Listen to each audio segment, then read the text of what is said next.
Akkam jirtan kabajamtootaa fi hordoftoota miidiyaa madda nageenyaa kabajnii fi jaalalli keenya bakka jirtan maratti sinaa ga'u jecha oduun isinitti himaa oduu waliin ane jersoo wallooti. Kaaba Oromiyaa Walloo Jawwaatti mootummaan faashistii Abiyyi Ahmad kun ilmaan Oromoo Walloo guyyaa har'aa kana namaa fi beelada osoo hin jenne itti deddeebisee xiyyaara dirooniin lafarraa duguugaa jira. Bal'ina oduu kanaa akka itti aanutti isiniif dhiyaata. Kaaba Oromiyaa Walloo Jawwaatti humni qilleensa faashistii Abiyyi Ahmad aleellaa qilleensaan namoota hedduu iddoo tokkotti fitee jira. Aanaa Jiillee Dhumuugaa magaalaa Jawwaa keessatti mootummaan faashistii Abiyyi Ahmad ilmaan Oromoo Walloo aleellaa xiyyaaraan iddoo tokkotti namoota 16 ajjeesuu fi hedduu madeessee jiraachuu jiraattonni naannoo sanii ijaan argan madda nageenyaaf himan. Waraanni Abiyyi Ahmad adda waraanaa hundatti salphatee mo'amee kan jiru yoo ta'u iddoo waraanni hin jirretti namoota nagaa aleellaa xiyyaaraan 16 ajjeesuu fi hedduu madeessee jiraachuu jiraattonni naannoo sanii kan karaa reenfa namoota dhumanii fudhachuu yaalanis akka hin fudhanne manatti akka ittifamaa jiran madda nageenyaaf himan. Guyyaa lama dura magaalaa Sanbatee keessatti diroonii kanaan daa'imman xixiqqoo tokko dabalatee mana namaa irratti miidhaa jajjabaa geessaa jiraachuu isiniif gabaasuun keenya ni yaaddatama. Waraana guyyaa kaleessaa 250 Shawaa Roobiit eegaa ergee booda isaaniinis waan dura dhaabbatuu dadhabeef qotee bulaa Oromoo xiyyaaraan lafa irraa fixaa jira jedhan waraanni Abiyyi Ahmad kun. Baha Oromiyaa aanaa Faddis keessatti hidhaa fi doorsisni barattootaa fi barsiisotaa irratti jabaatee itti fufee jira. Bal'ina oduu kanaa Umar Sabaa waan qindeeffate qaba. Baha Oromiyaa aanaa Faddis keessatti hidhaan fi doorsisni barsiisotaa fi barattoota irratti jabaatee itti fufee jira. Baha Oromiyaa aanaa Faddis keessatti guyyaa kaleessaa jechuun Sadaasa 17 bara 2021 manneen barnootaa aanaa sanii hunda irraa barsiisota walgahii baasanii doorsisaa oolan. Walgahii kana irratti kaabinoonni PPT fi milishoonni waliin ta'uun dirqamaan mindaa ji'a tokko mormii tokko malee mallatteessaa jedhanii doorsisaa akka oolan maddeen keenya garasiinuu himanii jiru. Kana malees manneen barnootaa aanaa sanaa hunda irraa ijoollee nama tokko raayyaa ittisa biyyaatiif kennaa jechuudhaan barsiisota doorsisaa akka oolan gabaasni nu gahe ni addeessa. Barsiisonni hundi sagalee tokkoon nuti jireenya akkanatti hammaate kanaan mindaa raayyaa ittisa biyyaaf kenninu hin jiru jechuudhaan mormii isaanii dhageessisanii jiru jedha maddi oduu keenyaa kuni. Kanumaan walqabatee barsiisota baay'ee isaanii isin shaneedha jechuun mana hidhaatti guuraa jiran jedha odeeffannoon arganne.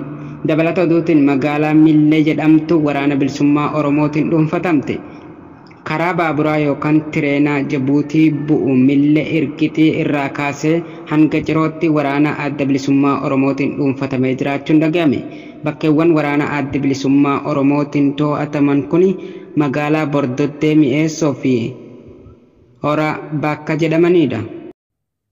Maanguddoo waggaa 80 dabalatee haadholii hoosisan namoota rakkoo fayyaa sammuu qaban wallaansa irraa dabalatee jumlaan hidhamaa jiraachuu Koomishiniin Mirga Namooma Itoophiyaa ibse. Bal'ina oduu kanaa obsaasa waan qindeeffate qaba. Maanguddoo waggaa 80 dabalatee haadholiin hoosisan namootni rakkoo fayyaa sammuu qaban wallaansa irraa dabalatee jumlaan hidhamaa jiraachuu Koomishiniin Mirga Namummaa Itoophiyaa ibse. Koomishiniin Mirga Namummaa Itoophiyaa labsii yeroo muddamaa walqabatee haalli namoota hidhamaa jiran xiyyeeffannoo atattamaa barbaada jedhe. Koomishiniin Mirga Namummaa Itoophiyaa erga labsii yeroo muddamaa Itoophiyaa keessatti labsame as namoota hidhaman ilaalchisee haala qabiinsa isaanii hanga hubatee arge irratti wantoota sirraachuu qaban jedhee irratti harbuu kaleessaa Sadaasa 17 bara 2021 ibsa kennee jira. Koomishinichi buufataalee poolisii fi bakka tursiisa daawwachuun akkasumas hidhamtoota maatii isaanii poolisootaa fi hooggantoota isaanii dubbisuun odeeffannoo walitti qaba akka jirus ibsa isaa kanaan himee jira. Ibsa Koomishinii Mirga Namummaa Itoophiyaa baaseen qabiinsi namoota hidhamanii fi haala mana hidhaa ilaalchisee ragaa argachuuf danqaa isa mudachuu ibseera. Daawwannaa manneen hidhaa magaalaa Finfinnee keessa jiran irratti kan gaggeessuuf yaale koomishinichi kutaalee magaalaa Finfinnee 5 keessatti qaama olii ajajni nuuf dhufu malee ragaa hin kennu jedhamuun gaafataman labsiidhaan kennameef raawwachuu akka hin dandeenye koomishiniin Mirga Namummaa komateera. Koomishinichi lakkoofsa sirrii erga labsii yeroo muddamaa namoota Finfinnee keessatti qabaman argachuun rakkisaa ta'uu himee kutaa magaalaa Cirqos keessatti qofa namootni 714 qabamuu isaanii mirkaneesse jira jedhe. Akka ibsa koomishinichaatti hidhaan kun torbanaataaf magaalaa Finfinnee keessatti raawwatamaa waan tureef kan hidhaman kumootaan kan lakkaawaman ta'uu akka hin oolle gabaaseera. magaalaa Dirra Dawaa keessatti erga labsii yeroo muddamaa namoota 300 ta'an namoonni hidhamanii jiraachuus koomishinichi ibsee jira. Koomishiniin mirga namummaa Itoophiyaa hidhaa tibba kana maanguddoo waggaa 80 dabalatee haadholiin hoosisan namootni rakkoo fayyaa sammuu qaban wal'aansaa itti fufaa ta'e kanneen hordofaa fa'an hidhamuun isaanii gareen hordoffii isaa hubachuu ibseera. Bakka namootni itti hidhaman ilaalchisee buufataalee bakki tursiisa gaariin akka malee dhiphoo mana fincaanii gahaa hin qabnee fi kan ifatti qilleensa gahaa hin argannedha.